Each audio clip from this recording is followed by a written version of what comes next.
গত ২৭ জুলাই সোমবার সাধারণ এক কাপড়ের দোকানে আসেন এক বয়োজ্যেষ্ঠ ভদ্রলোক। সাথে কোনো প্রোটোকল নেই, নেই দামি গাড়ির হাঁকডাক। দূর দেশে থাকা ছেলের জন্য শীতের একটি জ্যাকেট পছন্দ করলেন তিনি।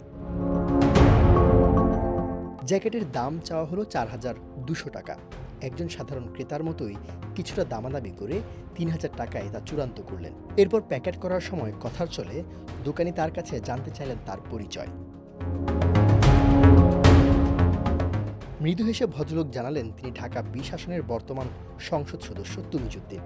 প্রথমে বিশ্বাস না হলেও পাশের দোকান থেকে ব্যাগ আনতে গিয়ে গুগল সার্চ করে দোকানে নিশ্চিত হন তিনি সত্যিই একজন জনপ্রতিনিধি।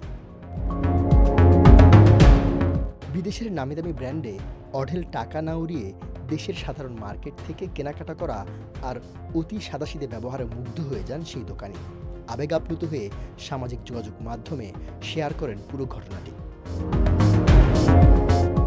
প্রোটোকল আর চাকচিক্যের বাইরে গিয়ে এমন বিনয়ী আর মাটির মানুষ হওয়াটাই যেন আসল ক্ষমতা।